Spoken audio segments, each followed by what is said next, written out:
50 سال پیش افغانستان چهره دیگری داشت. در دهه 1350 خورشیدی کابل به نام پاریس آسیا یاد میشد.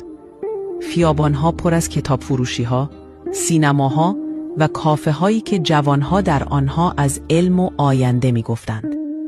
حکومت سلطنتی ظاهرشاه سالها ثبات نسبی آورده بود.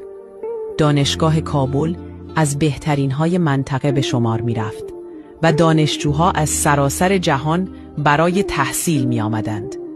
زنان در ادارات، دانشگاه‌ها و حتی پارلمان حضور پررنگ داشتند.